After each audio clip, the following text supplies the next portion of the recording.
ಏನು ಅವತ್ತಿನ ಒಂದು ಸಂದರ್ಭದ ಒಂದು ಏನು ಪ್ರಯತ್ನಗಳಿಗೂ ಇವತ್ತಿನ ಸಂದರ್ಭದ ಪ್ರಯತ್ನಗಳಿಗೂ ಏನು ಒಂದು ವ್ಯತ್ಯಾಸ ಅಂತ ಹೇಳಿದ್ರೆ, ಅದು ಬಿಡಿ ಬಿಡಿಯಾಗಿ ಸಣ್ಣ ಪುಟ್ಟ ಪರಿಷ್ಕರಣೆ ಮಾಡ್ಕೊಳ್ಳೋರು, ಅದನ್ನು ಕಿತ್ತಾಕೋದು, ಇದನ್ನ ಸರಿ ಮಾಡೋದು. ಈಗ ಭಾಳ ವ್ಯವಸ್ಥಿತವಾಗಿ ಸಾಂಸ್ಥಿಕವಾಗಿ ನಡೀತಾ ಇದೆ. ಅಂದರೆ ಯಾವ ಸಂಸ್ಥೆಗಳು ಇದನ್ನು ಕೆಲವು ನೆಲೆಯಲ್ಲಿ, ಸಾಂವಿಧಾನಿಕ ನೆಲೆಯಲ್ಲಿ ಇರ್ಬೋದು ಅಥವಾ ರೈಟ್ ಟು ಎಜುಕೇಷನ್ ಆ್ಯಕ್ಟಿನ ನೆಲೆಯಲ್ಲಿ ಇರ್ಬೋದು, ಯಾವ ಸಂಸ್ಥೆಗಳು ವಿರೋಧ ಮಾಡಬೇಕಾಗಿತ್ತು, ಯಾವ ಸಂಸ್ಥೆಗಳು ಇದಕ್ಕೆ ಭಾಗಿದಾರರ ಆಗಬಾರ್ದಾಗಿತ್ತು, ಆ ಸಂಸ್ಥೆಗಳೇ ಸಂಪೂರ್ಣವಾಗಿ ಇದರಲ್ಲಿ ತೊಡಗಿಸ್ಕೊಂಡು ಮೂಕ ಪ್ರೇಕ್ಷಕರ ಥರ ಮಾಡ್ತಾ ಇರ್ತಕ್ಕಂಥದ್ದು ನಿಜಕ್ಕೂ ಕೂಡ ಗಾಬರಿ ಹುಟ್ಟಿಸ್ತಕ್ಕಂಥದ್ದು. ನಾನು ಭಾಳ ಮುಖ್ಯವಾಗಿ ಯಾವುದನ್ನು ಪ್ರಸ್ತಾಪ ಮಾಡ್ತಿದ್ದೇನೆ ಅಂದರೆ, ನಮ್ಮ ರಾಜ್ಯದ DSC-RT ಇರ್ಬೋದು ಅಥವಾ ನಮ್ಮ ರಾಜ್ಯದ ಪಠ್ಯಪುಸ್ತಕ ನಿರ್ದೇಶನಾಲಯ ಏನಿದ್ದಾವೆ, ಇವು ಯಾವುದೇ ಒಂದು ಪಕ್ಷದ ಏನೋ ಇಲಾಖೆಗಳು ಅಥವಾ ನಿರ್ದೇಶನಾಲಯಗಳಲ್ಲ. ಇವು ಒಂದು ರೀತಿ ಶೈಕ್ಷಣಿಕವಾಗಿ ಸ್ಥಾಪಿತವಾಗಿರ್ತಕ್ಕಂಥ ಮತ್ತು ಶಿಕ್ಷಣದಲ್ಲಿ ಏನು ನಾವು ಒಂದು ಚೌಕಟ್ಟನ್ನು ಹಾಕ್ಕೊಂಡಿರ್ತೇವೆ ಆ ಪ್ರಕಾರ ಅವರು ಕೆಲಸವನ್ನು ನಿರ್ವಹಿಸಬೇಕಾಗುತ್ತೆ.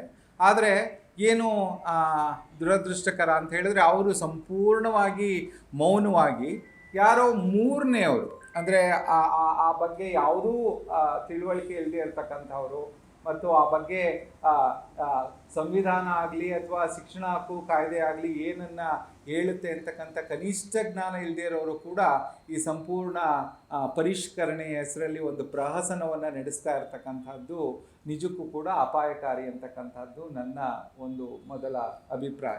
ಯಾಕಿದು ಅಪಾಯಕಾರಿ ಅಂತಕ್ಕಂಥದ್ದನ್ನು ನಾವು 4-5 ಅಂಶಗಳ ನೆಲೆಯಲ್ಲಿ ನೋಡಬೇಕಾಗುತ್ತೆ. ಮೊದಲನೇದಾಗಿ ನಾವು ನೋಡ್ಕೋಬೇಕಾದ್ದು, ಕೇಳಬೇಕಾದ ಪ್ರಶ್ನೆ, ಶಿಕ್ಷಣದ ಉದ್ದೇಶ ಏನು?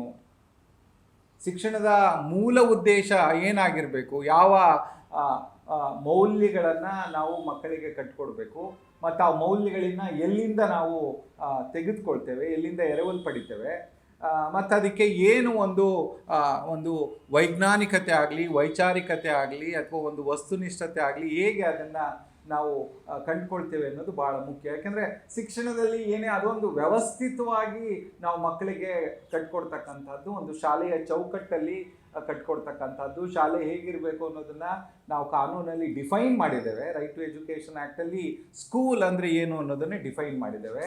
ಮತ್ತು ಕರಿಕ್ಯುಲಮ್ನ ಮಾಡುವಾಗ ಯಾವ ಮೌಲ್ಯಗಳನ್ನು ನಾವು ಇಟ್ಕೋಬೇಕು ಅನ್ನೋದನ್ನು ಭಾಳ ಸ್ಪಷ್ಟವಾಗಿ ಶಿಕ್ಷಣ ಹಕ್ಕು ಕಾಯ್ದೆಯ ಸೆಕ್ಷನ್ 29ರಲ್ಲಿ ಭಾಳ ಸ್ಪಷ್ಟವಾಗಿ ಹೇಳಿದ್ದೇವೆ. ಸಂವಿಧಾನದ ಮೌಲ್ಯಗಳು ಏನಾಗಿರಬೇಕು, ಮತ್ತು ನಾವು ಕಲಿಸ್ತಕ್ಕಂಥ ಪಠ್ಯ ಹೇಗಿರಬೇಕು, ಅದನ್ನು ಹೇಗೆ ರೂಪಿಸ್ಬೇಕು, ಅದೆಲ್ಲವನ್ನು ಕೂಡ ಭಾಳ ಸ್ಪಷ್ಟವಾಗಿ ಹೇಳಿದೆ. ಸೊ ಹಾಗಾಗಿ ಶಿಕ್ಷಣದ ಉದ್ದೇಶ ಭಾಳ ಸ್ಪಷ್ಟವಾಗಿರುವಾಗ ನಾವು ಶಿಕ್ಷಣವನ್ನು ಕೊಡ್ತಕ್ಕಂಥ ಏನೋ ಒಂದು ದೂರದೃಷ್ಟಿ, ಅಂದರೆ ವಿಶಾಲವಾದಂಥ ಗುರಿಗಳು ಅಂತ ನಾವೇನು ಕರಿತೀವಿ, aims and objectives of education, ಅದನ್ನು ನಾವು ಒಂದು ಪೊಸಿಷನ್ ಪೇಪರ್ ಆಗೂ ಅಧ್ಯಯನ ಮಾಡಿ ಭಾಳ ವಿಸ್ತೃತವಾಗಿ NCERT ಅದನ್ನು ಪ್ರಕಟಣೆ ಮಾಡಿದೆ 2016ರಲ್ಲಿ. ಮತ್ತು ಆ ಮೌಲ್ಯಗಳನ್ನು 2005ರ ಪಠ್ಯಕ್ರಮ ಚೌಕಟ್ಟಲ್ಲಿ ಭಾಳ ವಿಸ್ತೃತವಾಗಿ ಪ್ರಾರಂಭದಲ್ಲೇ ಚರ್ಚೆ ಮಾಡಿದ್ದೇವೆ. ಅಂದರೆ ಏನಿರಬೇಕು, ಯಾವ ಮೌಲ್ಯ. ಈಗ ಉದಾಹರಣೆಗೆ ಭಾರತವನ್ನು ನಾವು ಯಾವ ಕಡೆ ತೆಗೆದುಕೊಂಡು ಹೋಗ್ತೇವೆ, ಯಾವ ಕಡೆ ಭಾರತ ಕಟ್ಕೋಬೇಕಾಗಿರ್ತಕ್ಕಂಥ ಈ ರಾಷ್ಟ್ರೀಯತೆ ಇದೆಯಲ್ಲ, ಅವರ ರಾಷ್ಟ್ರೀಯತೆಯ ಬಗ್ಗೆ ಆಮೇಲೆ ಚರ್ಚೆ ಮಾಡೋಣ. ಅವ್ರು ಹೇಳ್ತಕ್ಕಂಥ ರಾಷ್ಟ್ರೀಯತೆ ಬೇರೆ ಆಯಾಮಗಳನ್ನೇ ಹೊಂದಿದೆ ಅದು. ಆದರೆ ನಮ್ಮ ಭಾರತದ ಸಂವಿಧಾನದಲ್ಲಿ ನಾವು ಕಂಡುಕೊಂಡಿರ್ತಕ್ಕಂಥ ರಾಷ್ಟ್ರೀಯತೆ, ಭಾರತವನ್ನು ಯಾವ ದಿಕ್ಕಿಗೆ ನಾವು ಕರ್ಕೊಂಡು ಹೋಗಬೇಕು ಅನ್ನೋದು ಪ್ರಸ್ತಾವನೆಯಲ್ಲಿ ಭಾಳ ಸ್ಪಷ್ಟವಾಗಿ ನಾವು ಹೇಳಿದ್ದೇವೆ. ಭಾರತನ ಒಂದು ಸಾರ್ವಭೌಮ, ಸಮಾಜವಾದಿ, ಜಾತ್ಯತೀತ, ಪ್ರಜಾಸತ್ತಾತ್ಮಕ ಗಣರಾಜ್ಯವನ್ನಾಗಿ ಮಾಡಬೇಕು ಅನ್ನೋದು. ಸೊ ಯಾಕೆ ಈ ಎಲ್ಲ ಮೌಲ್ಯಗಳು ಭಾಳ ಮುಖ್ಯ ಆಗುತ್ತೆ ಅಂದರೆ, ಬಹುಶಃ ಈ ಸಂವಿಧಾನ ಅನ್ನೋದೇ ಒಂದು ಯುನೀಕ್, ಅದು ವಿಶೇಷವಾದಂಥದ್ದು. ಯಾಕೆಂದರೆ ಸಂವಿಧಾನ ಸುಮ್ಮನೆ ಏನೋ ರಾತ್ರೋರಾತ್ರಿ ಬಂದಿದ್ದಲ್ವಲ್ಲ. ಬಹುಶಃ ಇಡೀ ಜಗತ್ತಿನ ಚಳುವಳಿಗಳನ್ನು ನೀವು ತೆಗೆದುಕೊಂಡ್ರೆ, ಯಾವುದು ಸ್ವಾತಂತ್ರ್ಯದ ಚಳುವಳಿಗಳನ್ನು, ಏನೋ ಫ್ರಾನ್ಸ್ ಕ್ರಾಂತಿಯಿಂದ ಹಿಡಿದು ರಷ್ಯಾ ಕ್ರಾಂತಿಯಿಂದ ಹಿಡಿದು ಎಲ್ಲವನ್ನ ತೆಗೆದುಕೊಂಡ್ರೆ, ಭಾರತದ ಸ್ವಾತಂತ್ರ್ಯ ಚಳುವಳಿ ಅತ್ಯಂತ ದೀರ್ಘಕಾಲ ನಡೆದಂಥ ಒಂದು ಚಳುವಳಿ, ನಮಗೆ ಗೊತ್ತದು. ಸೊ ಅದರಲ್ಲಿ ಅನೇಕ ತ್ಯಾಗ, ಬಲಿದಾನ, ಹೋರಾಟಗಳು. ಸೊ ಆ ಹೋರಾಟಗಳ ಭಾಗವಾಗಿ ನಮಗೆ ಒಂದು ಪ್ರಾಡಕ್ಟ್ ಅತ್ಯುನ್ನತ ಮೌಲ್ಯದ ಒಂದು ಉತ್ಪನ್ನ ಏನಾದರೂ ಸಿಕ್ತು ಅಂತ ಹೇಳಿದ್ರೆ ಅದು ನಮ್ಮ ಸಂವಿಧಾನ. ಸೊ ಆ ಸಂವಿಧಾನದಲ್ಲಿ ನಾವು ಭಾರತವನ್ನು ಹೇಗೆ, ನಮ್ಮ ರಾಷ್ಟ್ರೀಯತೆ, ನಮ್ಮ ಭಾರತವನ್ನು ಹೇಗೆ ಕಟ್ಕೋಬೇಕು ಅಂತ ಅದರಲ್ಲಿ ಬಹಳ ಸ್ಪಷ್ಟವಾಗಿ ನಮೂದನೆ ಮಾಡಿದ್ದೇವೆ.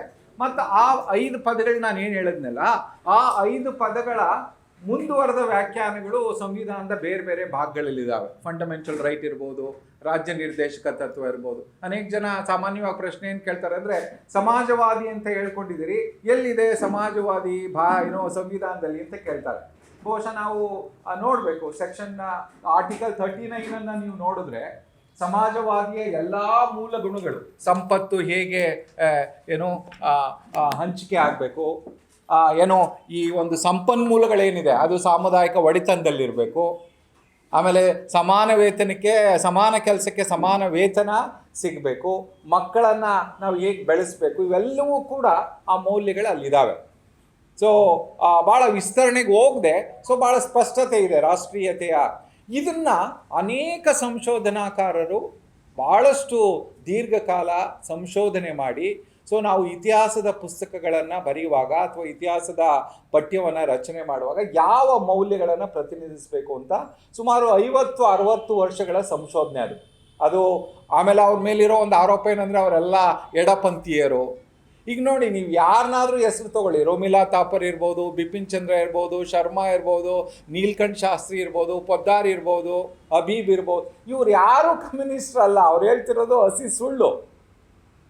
ಅವರ ಪ್ರಗತಿಪರ, ಈಗ ಉದಾಹರಣೆಗೆ ಕೋಸಂಬಿ ಅವರು ಕೇವಲ ಭಾರತದ ಇತಿಹಾಸಕಾರರಲ್ಲ, ಇಡೀ ಜಗತ್ತಲ್ಲಿ ಇತಿಹಾಸವನ್ನೂ ಕೂಡ ವೈಜ್ಞಾನಿಕವಾಗಿ ಕಲಿಸ್ಲಿಕ್ಕೆ ಸಾಧ್ಯ ಇದೆ. ಇತಿಹಾಸ ಅಂದರೆ ಏನೋ ಒಂದು ರಾಜ ರಾಣಿಯರ ಇತಿಹಾಸ ಅಂತನೋ ಅಥವಾ ಏನೋ ಹೇಳೋದಲ್ಲ. ಇತಿಹಾಸದಲ್ಲೂ ಕೂಡ ಅಲ್ಲಿನ ಸಾಮಾಜಿಕ ಜೀವನ ಹೇಗಿತ್ತು, ಅಲ್ಲಿ ಜನಸಾಮಾನ್ಯರ ಬದುಕೇನಿತ್ತು, ಅವರ ಕಷ್ಟ ಸುಖಗಳೇನಿತ್ತು, ಅವತ್ತಿನ ಸಾಮಾಜಿಕ ವ್ಯವಸ್ಥೆ ಹೇಗಿತ್ತು, ಅವೆಲ್ಲವನ್ನು ಅಧ್ಯಯನ ಮಾಡಿ ಸಾಕ್ಷ್ಯಾಧಾರಗಳ ಮೇಲೆ ಹೇಗೆ ಒಂದು ಇತಿಹಾಸವನ್ನು ಕಟ್ಕೊಡ್ತಕ್ಕಂಥದ್ದು. ಸೊ ಆ ಒಂದು ಪರಿಶ್ರಮದ ಫಲವಾಗಿ ಇತಿಹಾಸವನ್ನು ಹೇಗೆ ನೋಡಬೇಕು ಅಂತ 50-60 ವರ್ಷಗಳಲ್ಲಿ ನಾವು ಕಲ್ತ್ಕೊಂಡ್ವಿ. ಆದರೆ ಅದನ್ನೀಗ ನೀವು ಬುಲ್ಡೋಸ್ ಮಾಡಿಬಿಟ್ರೆ ಒಂದೇ ಸಾರಿ, ಯಾವ ಸಂಶೋಧನೆಯೂ ಮಾಡಿಲ್ಲ ನೀವು, ಯಾವ ವೈಜ್ಞಾನಿಕತೆಯೂ ಇಲ್ಲ.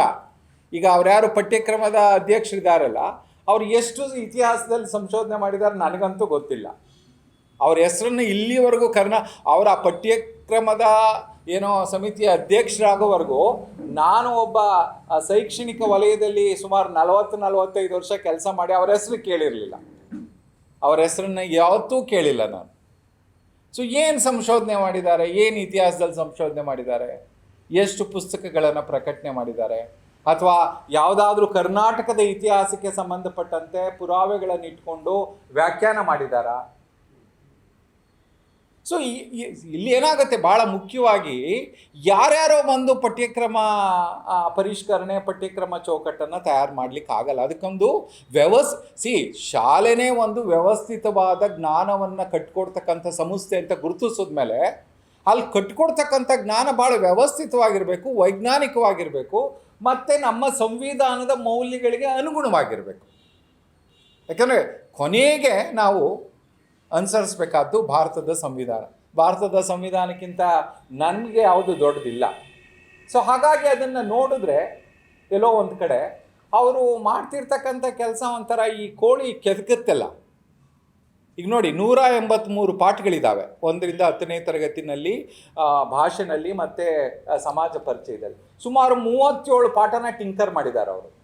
ತೆಗೆದುಹಾಕೋದು, ಬಿಡೋದು, ಅದನ್ನು ಸೇರಿಸೋದು. ಅವರ ಈಗಾಗಲೇ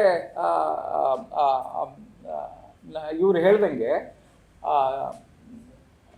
ಸರೋವರು ಅವರ ತಾತ್ವಿಕ ನೆಲೆನೇ ಹೆಂಗಿದೆ ಅಂದರೆ, ಈ ಸಂವೇದನಾಶೀಲತೆ ಏನೋ ಲಿಂಗ ಲಿಂಗ ಸಮಾನತೆ ಆಗಲಿ, ಸಂವೇದನಾಶೀಲತೆ ಆಗಲಿ, ಆ ಥರದ ವಿಚಾರಗಳನ್ನು ನಾವು ತುರ್ಕೋದು ಬೇಡ. ಸಾಮಾಜಿಕ ನ್ಯಾಯವನ್ನು ಅವರ ಏನು ನೋಟನ್ನು ತಯಾರು ಮಾಡ್ಕೊಂಡಿದ್ದಾರೆ ಅದರಲ್ಲಿ ಅದನ್ನು ಹೇಳ್ತಾರೆ. ಲಿಂಗ ಸಂವೇದನಾಶೀಲತೆ ಅವ್ರ ಪದ ಬಳಸೋದು ನೋಡಿ, ಅವ್ರು ಏನು ಪದ ಬಳಸ್ತಾರೆ, ಭಾಷಾ ಪಠ್ಯವಿರುವುದು ಅತ್ಯುತ್ತಮವಾದ ಪ್ರಾತಿನಿಧಿಕ ಪಠ್ಯವನ್ನು ಕೊಡುವುದಕ್ಕಾಗಿಯೇ ಹೊರತು ಸಾಮಾಜಿಕ ನ್ಯಾಯ, ಲಿಂಗ ಸಮಾನತೆ ಇತ್ಯಾದಿ ಅಂಶಗಳನ್ನು ತುರುಕುವುದಕ್ಕಲ್ಲ ಅಂತ. ಆ ಪದನೇ ನೋಡಿ. ಅಂದರೆ ಇವರು ಯಾವ ಹಿನ್ನೆಲೆಯಿಂದ ಬಂದಿದ್ದಾರೆ? ಅಲ್ಲಪ್ಪ, ಲಿಂಗ ಸಮಾನತೆ ಅನ್ನೋದು, ಸಾಮಾಜಿಕ ನ್ಯಾಯ ಅನ್ನೋದು ಯಾರೋ ತುರ್ಕೋದಲ್ಲ, ಭಾರತದ ಸಂವಿಧಾನದ ಮೂಲ ಆಶಯ ಅದು. ಬಹುಶಃ ಆರ್ಟಿಕಲ್ 15 ಓದ್ಕೊಂತ ಹೇಳ್ಬೇಕು ಅವ್ರಿಗೆ ನಾವು. ಆರ್ಟಿಕಲ್ 15 ಆಶಯ ಯಾವುದೇ ಆಧಾರದ ಮೇಲೆ ನಾವು ತಾರತಮ್ಯವನ್ನು ಮಾಡಬಾರ್ದು.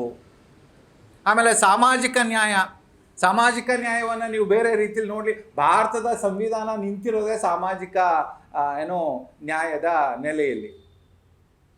ಅದನ್ನು ಎಷ್ಟು ಸಾರಿ ಅಂಬೇಡ್ಕರ್ ಅವರು ಈಗ ಸಮಾನತೆಯ ಪ್ರಶ್ನೆ ಕೂಡ ಬಂದಾಗ, ರಾಜಕೀಯವಾಗಿ ನಾವು ಒಂದು ಅಡಲ್ಟ್ ಫ್ರಾಂಚೈಸ್ ಕೊಟ್ಟಾಗ ಅಂಬೇಡ್ಕರ್ ಅವಳು ಹೇಳಿದ ಮಾತೇನು?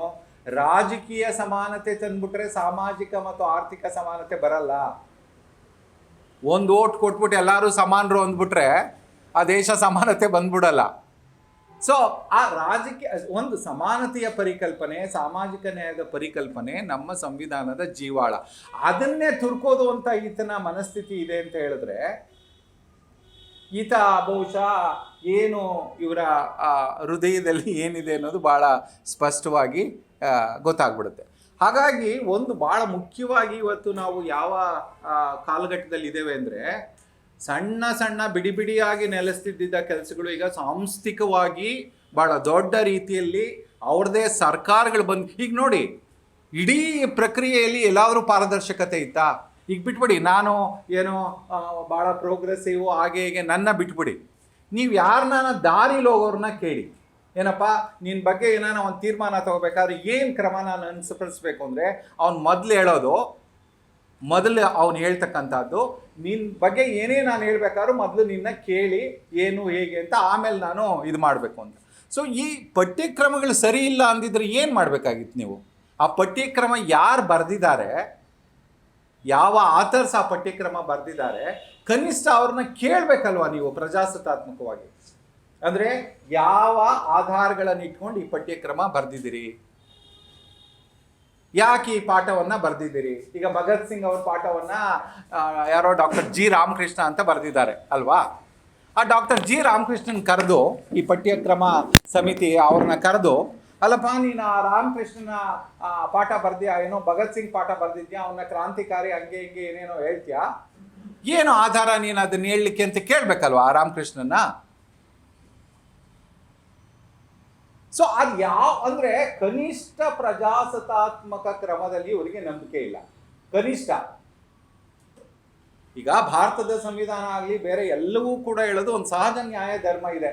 ಯಾವುದನ್ನು ಏನೇ ತೀರ್ಮಾನ ಮಾಡಬೇಕಾದ್ರೂ ನೀವು ಅವ್ರಿಗೊಂದು ಅವಕಾಶ ಕೊಡಬೇಕಲ್ಲ. ಯಾವ ಆಧಾರದಲ್ಲಿ ನೀವು ಅದನ್ನು ಬರೆದ್ರಿ, ಏನು ಹಿನ್ನೆಲೆ, ನಿಮ್ಮ ಹತ್ರ ಏನಿದ್ದಾವೆ ಸಾಕ್ಷ್ಯ ಪುರಾವೆ ಅಂತಕ್ಕಂಥದ್ದನ್ನು ಏನೂ ಹೇಳ್ದೆ ಏಕಾಏಕಿಯಾಗಿ ನಾನು ಆ ಪಠ್ಯವನ್ನು ಕೈ ಬಿಡ್ತೇನೆ, ಬದಲಾಯಿಸ್ತೇನೆ ಅಂತ ಹೇಳಿದ್ರೆ, ಇದು ನಿಜಕ್ಕೂ ಕೂಡ ಪಠ್ಯಕ್ರಮ ಪರಿಷ್ಕರಣೆಯಲ್ಲಿ ಆಗ್ತಕ್ಕಂಥ ಕೆಲಸ ಅಲ್ಲ.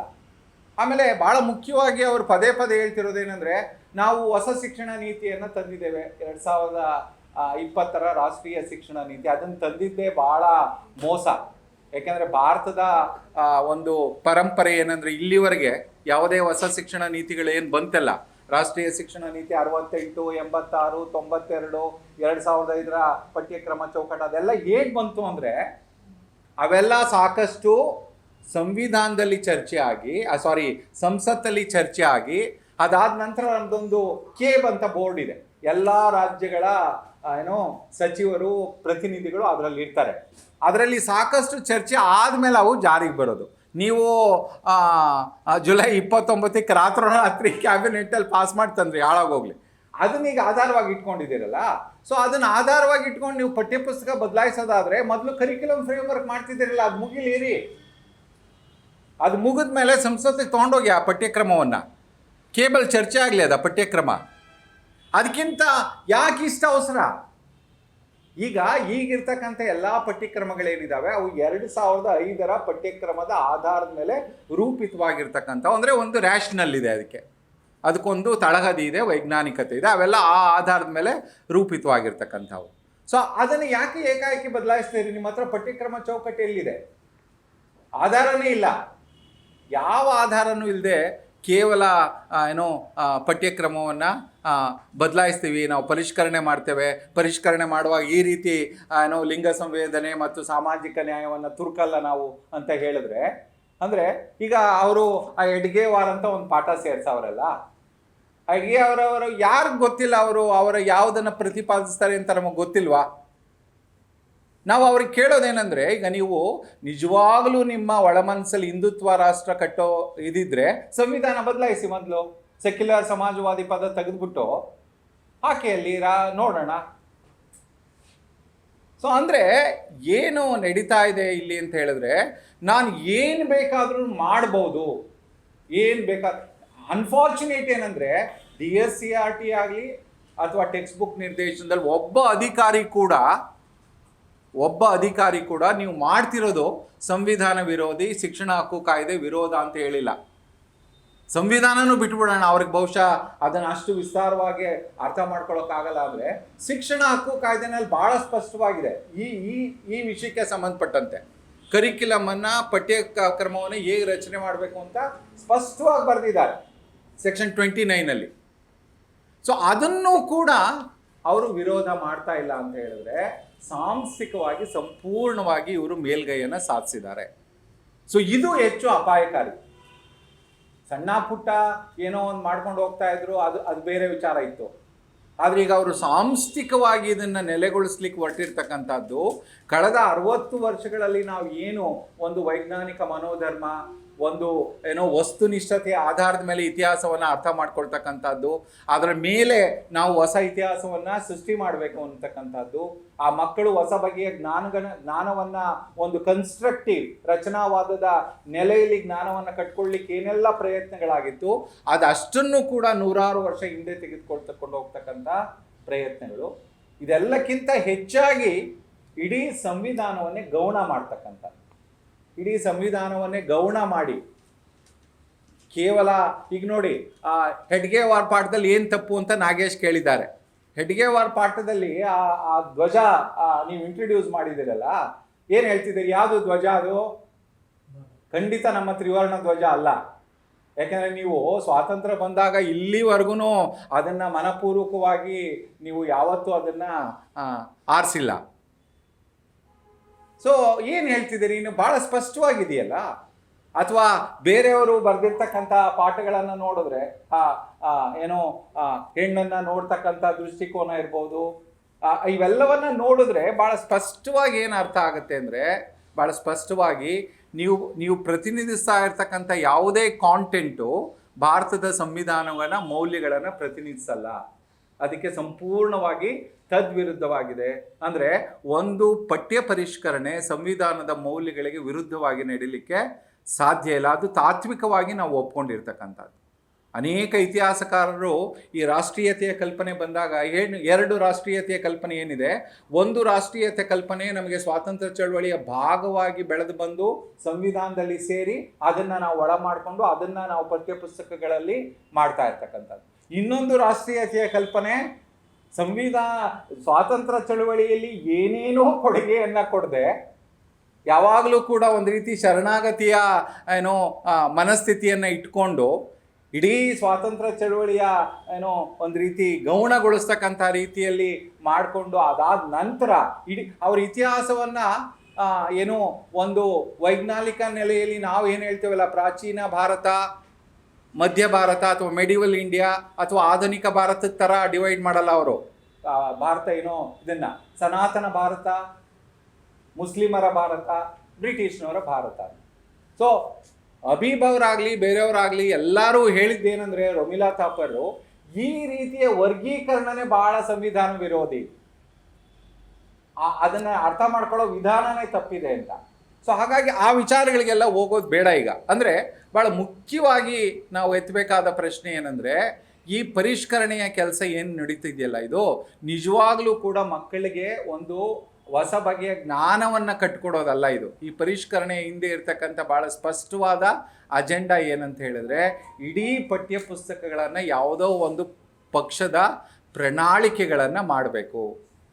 ಅದನ್ನ ನೋಡಿ, ಅವ್ರದ್ದು ಸೇರಿಸಿರೋ ಪಾಠಶತಾವಧಾನಿ ಗಣೇಶ್ ಅವ್ರದ್ದು ಇರ್ಬೋದು, ಅಥವಾ ಯಾರೋ ಅವರು ಬನ್ನಂಜೆ ಇರ್ಬೋದು, ಅಥವಾ ಹೆಡ್ಗೇವಾರ್ ಇರ್ಬೋದು, ಸೊ ಎಲ್ಲವೂ ಕೂಡ ಏನನ್ನ ಸೂಚಿಸುತ್ತೆ? ಸಂವಿಧಾನವನ್ನು ನಾವು ಗೌಣಗೊಳಿಸಿ, ಅಲ್ಲಿರ್ತಕ್ಕಂಥ ಮೌಲ್ಯಗಳನ್ನು ನಾವು ಗೌಣಗೊಳಿಸಿ, ನಾವು ಒಂದು ಹೊಸ ಪಠ್ಯಕ್ರಮವನ್ನಾಗಲಿ ಅಥವಾ ಪಠ್ಯಪುಸ್ತಕವನ್ನಾಗಲಿ ರಚನೆ ಮಾಡಿಕೊಳ್ಳಿಕ್ಕೆ ಸಾಧ್ಯ ಇಲ್ಲ.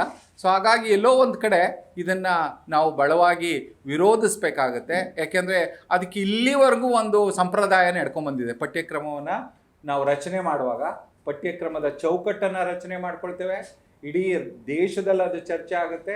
ಮತ್ತು ಇವತ್ತಿನ ಫೆಡ್ರಲ್ ಕ್ಯಾರೆಕ್ಟರ್ ಏನಿದೆ, ಆ ಫೆಡ್ರಲ್ ಕ್ಯಾರೆಕ್ಟರ್ನ ಭಾಗವಾಗಿ ನಾವು ಸೆಕ್ಷನ್ 7 ಅದನ್ನು ಹೇಳಿದ್ದೀವಿ RT ಆ್ಯಕ್ಟಲ್ಲಿ. ಈವನ್ NCERT ಆಗಲಿ, ಕೇಂದ್ರ ಸರ್ಕಾರ ಆಗಲಿ ಪಠ್ಯಕ್ರಮವನ್ನು ಏರ್ಲಿಕ್ಕಾಗಲ್ಲ. ಪಠ್ಯಕ್ರಮದ ಒಂದು ಚೌಕಟ್ಟನ್ನು ಕೊಡ್ತಾರೆ ಅಷ್ಟೇ, ಓನ್ಲಿ ಎ ಫ್ರೇಮ್ ವರ್ಕ್. ಅದರ ಆಧಾರದ ಮೇಲೆ ರಾಜ್ಯಗಳು ತಮ್ಮದೇ ಆದಂಥ ಪಠ್ಯಕ್ರಮವನ್ನು ಅಲ್ಲಿನ ಸಾಮಾಜಿಕ ಸಾಂಸ್ಕೃತಿಕ ನೆಲೆಯಲ್ಲಿ ಒಂದು ಪಠ್ಯಕ್ರಮವನ್ನು ರಚನೆ ಮಾಡಿಕೊಂಡು ಅದರ ಆಧಾರದ ಮೇಲೆ ನಾವು ಪಠ್ಯ ವಸ್ತುವನ್ನು ತಯಾರು ಮಾಡ್ಕೋತೇವೆ ಮೊದಲು, ಆಮೇಲೆ ಪಠ್ಯ ಪುಸ್ತಕಗಳನ್ನು ನಾವು ಮಾಡ್ಕೊಳ್ತೇವೆ. ಸೊ ಅದು ನಡೆದು ಬಂದಿರೋದು ಪ್ರತೀತಿ ಇಲ್ಲಿವರೆಗೂ.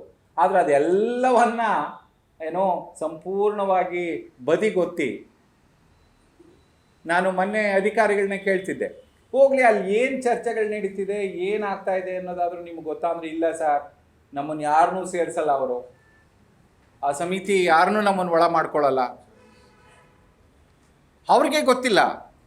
ನೋಡಿ ಎಷ್ಟು ಇಡೀ ಪಾರದರ್ಶಕತೆನೇ ಇಲ್ಲ ಅನ್ನೋದಕ್ಕೆ ಅವರು ವರದಿ ಏನು ಕೊಟ್ಟಿರಲ್ಲ, ಏನೇನು ಬದಲಾಗಬೇಕು ಏನು ಅಂತ. ಅದು ಮೊದಲು ಪಬ್ಲಿಕ್ ಡೊಮೈನ್ ಬರಬೇಕಲ್ವಾ. ಈಗ ನಿಜವಾಗ್ಲೂ ನೀವು ಮಾಡ್ತಿರೋದು ವಸ್ತುನಿಷ್ಠವಾಗಿದೆ, ನಿಜವಾಗ್ಲೂ ನೀವು ಮಾಡ್ತಿರೋದು ಸರಿಯಾಗಿದೆ ಅಂದರೆ ಅದನ್ನು ಜನತೆ ಮುಂದೆ ಇಡಿ, ಚರ್ಚೆ ಮಾಡಲಿ. ಇಲ್ಲಿನ ವಿದ್ಯಾರ್ಥಿ, ಯುವಜನರು, ಶಿಕ್ಷಕರು ಮತ್ತು ಯಾವ ತಂದೆ ತಾಯಿಗಳು ತಮ್ಮ ಮಕ್ಕಳನ್ನ ಶಾಲೆಗೆ ಕಳಿಸ್ತಿದ್ದಾರೆ ಅವ್ರಿಗೊಂದು ವಿಷನ್ ಇದೆಯಲ್ಲ, ನಮ್ಮ ಮಕ್ಳು ಏನು ಕಲಿಬೇಕು ಅಂತ, ನಮ್ಮ ಮಕ್ಳ ಶಿಕ್ಷಣ ಹೇಗಿರಬೇಕು, ಏನು ಕಲಿಬೇಕು ಅನ್ನೋದಿದೆ. ಆದರೆ ಅದು ಎಲ್ಲೂ ಸಿಗಲ್ಲ, ನಮಗೆ ಎಲ್ಲೂ ಸಿಕ್ಕಲ್ಲ. ಏನು 4 ಪೇಪರ್ನ ಪಡ್ಕೋಬೇಕು ಅಂದರೆ ಅಯ್ಯೋ ಎಷ್ಟು ಅರೆಸಾಹಸ ಪಡಬೇಕು ನಿಮಗೆ ಅಂದರೆ ಆಶ್ಚರ್ಯ ಆಗುತ್ತೆ. ಅಂದರೆ ಇಷ್ಟು ಗೌಪ್ಯವಾಗಿ ಮಾಡೋ ಅವಶ್ಯಕತೆ ಏನಿದೆ?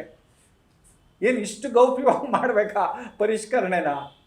ಅಷ್ಟು ಗೌಪ್ಯವಾದ ವಿಚಾರನ ಅದು ಪರಿಷ್ಕರಣೆ ಮಾಡೋದು?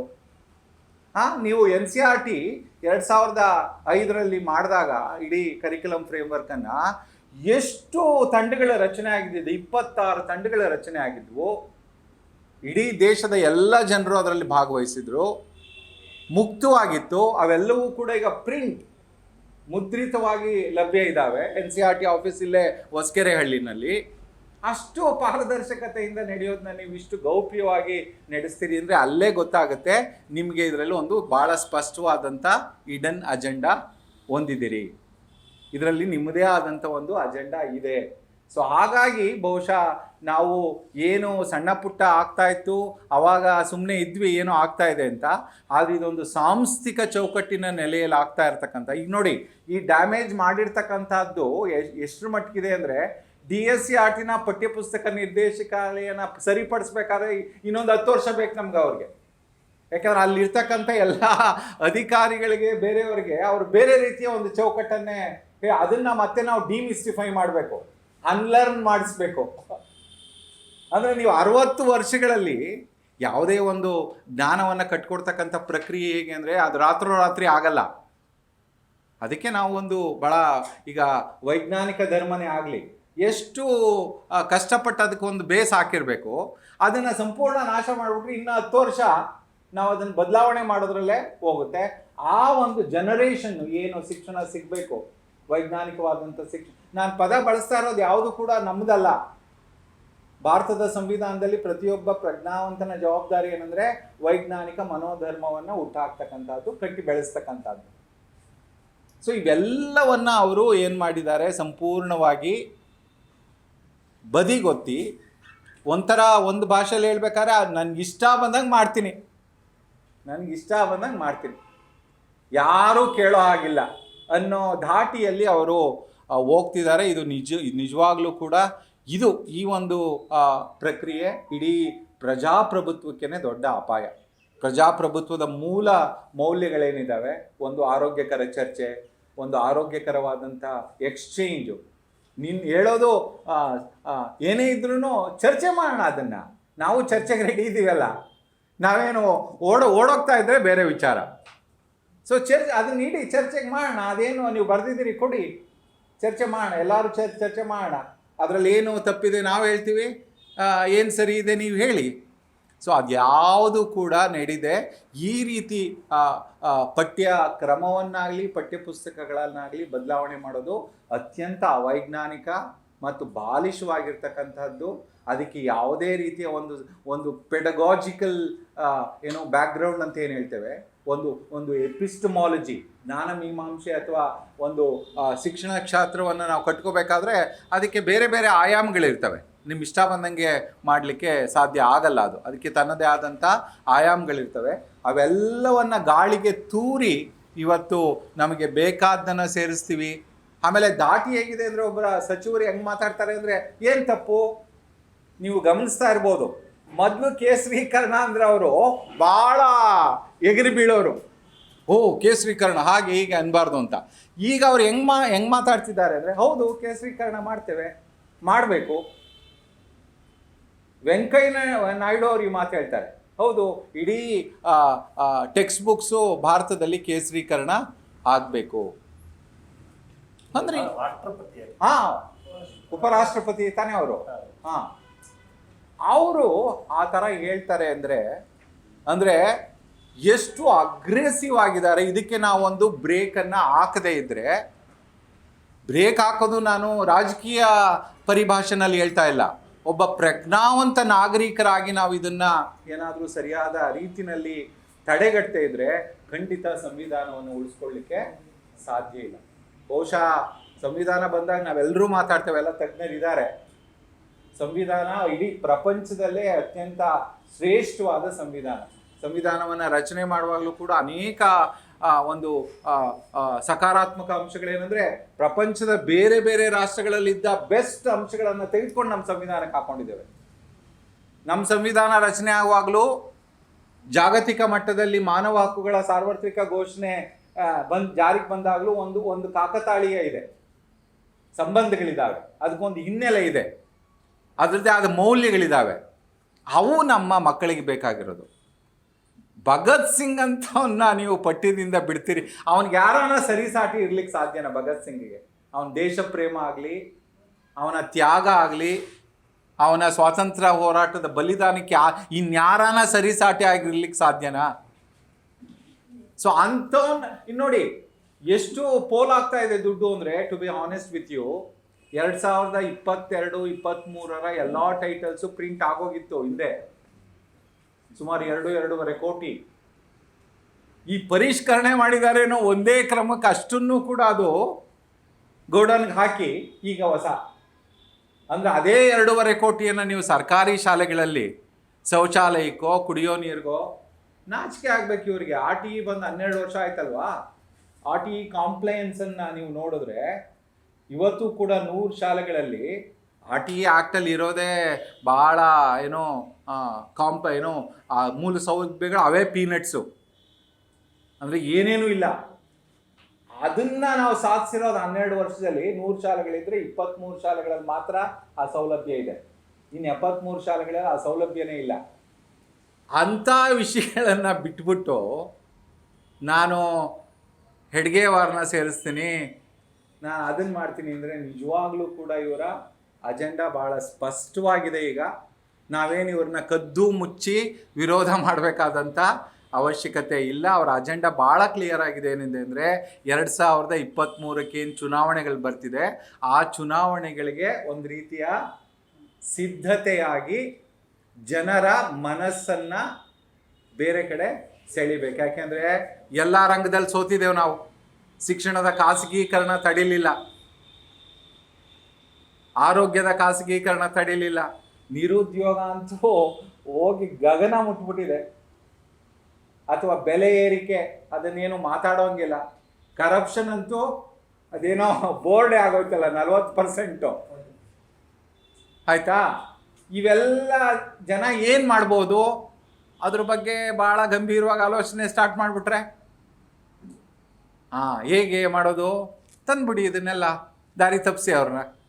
ಸೊ ಹಾಗಾಗಿ ಭಾಳ ಸ್ಪಷ್ಟವಾಗಿದೆ ಗೆಳೆಯರೆ, ಇದಕ್ಕೊಂದು ವ್ಯವಸ್ಥಿತವಾದಂಥ ವಿರೋಧ,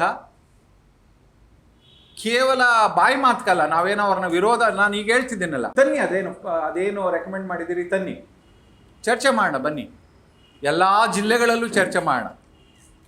ಅದು ಕೊಡಿ, ಅದು ಪಬ್ಲಿಕ್ ಡೊಮೈನ್ಗೆ ಹಾಕಿ, ಮೊದಲಲ್ಲಿ ವೆಬ್ಸೈಟಲ್ಲೋ ಅಥವಾ ಪಬ್ಲಿಕ್ ಡೊಮೈನಲ್ಲಿ ಹಾಕಿ. ಸೊ ಹಾಗಾಗಿ ನಾವು ಅವ್ರನ್ನ ನೇರ ಇವಾಗ ಏನೋ ಪ್ರಶ್ನೆ ಮಾಡ್ತಕ್ಕಂಥ ಕಾಲ ಬಂದಿದೆ.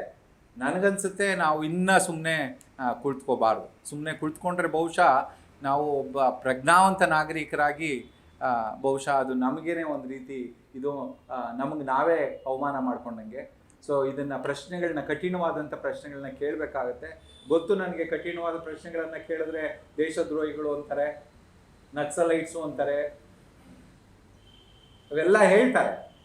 ಆದ್ರೂ ಅವ್ರು ಏನೇ ಹೇಳಿದ್ರು ಕೂಡ ಸತ್ಯವನ್ನು ಮಾತಾಡ್ತಕ್ಕಂಥದ್ದನ್ನು ನಾವು ನಿಲ್ಲಿಸಬಾರ್ದು, ಸತ್ಯವನ್ನು ಹೇಳ್ತಕ್ಕಂಥದ್ದನ್ನು ನಿಲ್ಲಿಸಬಾರ್ದು. ಯಾಕೆಂದರೆ ನಾವು ಸತ್ಯಮೇವ ಜಯತೆಯಲ್ಲಿ ನಂಬಿಕೆ ಇಟ್ಟು ಕೆಲಸ ಮಾಡ್ತಿರ್ತಕ್ಕಂಥವ್ರು.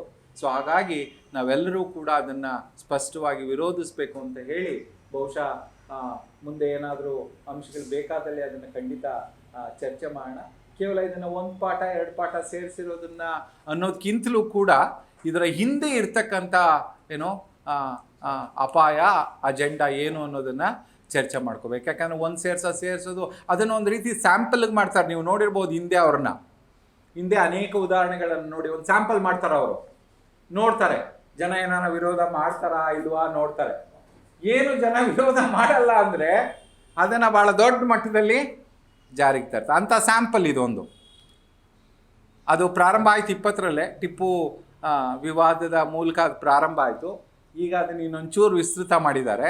ಇದಕ್ಕೂ ಏನು ವಿರೋಧ ಬರಲಿಲ್ಲ ಅಂದರೆ ಅವ್ರು ಏನು ಇಂಟರ್ಪ್ರಿಟ್ ಮಾಡ್ತಾರೆ ಅಂದರೆ, ನೋಡಿ ಜನ ಯಾರು ವಿರೋಧ ಮಾಡಲ್ಲ, ಇವ್ರು ಯಾರೋ 4 ಜನ ಇದ್ದಾರೆ, ಇವ್ರು ಮಾತ್ರ ವಿರೋಧ ಮಾಡೋದು, ಇವ್ರು ದೇಶದ್ರೋಹಿಗಳು, ಅದಕ್ಕೆ ವಿರೋಧ ಮಾಡ್ತಾರೆ ಅಂತ ಪಟ್ಟ ಕಟ್ಟಿ ಸೊ ಮುಂದೆ ಹೋಗ್ತಕ್ಕಂಥ ಸಾಧ್ಯತೆಗಳಿರೋದ್ರಿಂದ ನಾವೆಲ್ಲರೂ, ವಿಶೇಷವಾಗಿ ಶಿಕ್ಷಕರು, ಪಾಲಕರು, ಅವ್ರ ಮಕ್ಕಳ ಶಿಕ್ಷಣ ಇದು.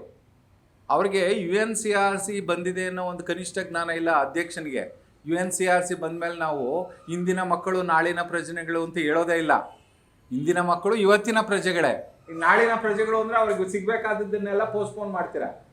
ಸರೋವರ್ ಹೇಳಿದ್ರಲ್ಲ, ಹಂಗರ್ ಇಂಡೆಕ್ಸು, ಮಾಲ್ ನ್ಯೂಟ್ರಿಷನ್ ಎಷ್ಟಿದೆ, ಅವ್ರದ್ದೇ ನೀತಿ ಆಯೋಗ ಕೊಟ್ಟಿರೋದು 32% ಮಕ್ಕಳು ಕರ್ನಾಟಕದಲ್ಲಿ ಅಪೌಷ್ಟಿಕತೆ, ಸ್ಟಂಟೆಡ್ ಗ್ರೋತು.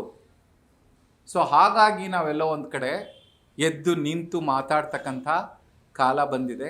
ಖಂಡಿತ ನಾವು ವಿದ್ಯಾರ್ಥಿಗಳ ಜೊತೆ ಹೋಗಬೇಕು, ಪಾಲಕರ ಜೊತೆ ಹೋಗಬೇಕು.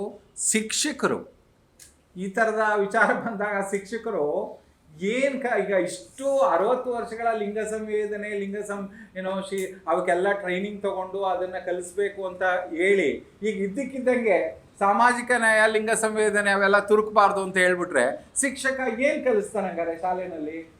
ಅವನ ಮನಸ್ಥಿತಿ ಏನಾಗಬೇಕು? ಸೊ ಹಾಗಾಗಿ ಅವೆಲ್ಲವನ್ನು ಗಂಭೀರವಾಗಿ ಮಾತಾಡಬೇಕು. ಯುವಕರು ಈ ಸಭೆಯಲ್ಲಿರೋದು ನಿಜವಾಗ್ಲೂ ನನಗನ್ಸುತ್ತೆ ಒಂದು ದೊಡ್ಡ ಆಶಾಕಿರಣ. ಭಾರತದಲ್ಲಿ ಇವತ್ತಿನ ಸಂದರ್ಭಕ್ಕೆ 40% ಏನಿದ್ದಾರೆ ಅವ್ರ ಮನಸ್ಸು ಮಾಡಿದ್ರೆ ಬಹುಶಃ ನಾವು ನಿರೀಕ್ಷೆ ಮಾಡ್ತಿರ್ತಕ್ಕಂಥ ಬದಲಾವಣೆಗಳು ಅಷ್ಟೊಂದು ಏನು ಕಷ್ಟ ಇಲ್ಲ. ಬಹುಶಃ ನಾವು ಇದನ್ನು ಯಾವ ರೀತಿ ತೆಗೆದುಕೊಂಡು ಹೋಗ್ತೇವೆ, ಇದು ಪ್ರತಿ ಜಿಲ್ಲೆಗಳಿಗೂ ಹೋಗಬೇಕು, ಅಲ್ಲಿ ಚರ್ಚೆ ಆಗಬೇಕು, ಜನಕ್ಕೆ ಗೊತ್ತಾಗಬೇಕು ನಾವು ಏನು ಹೇಳ್ತಿದ್ದೀವಿ ಅಂತ. ಸುಮ್ಮನೆ ಏನೋ ನಾವು ವಿರೋಧ ಮಾಡ್ತಾ ಇಲ್ಲ.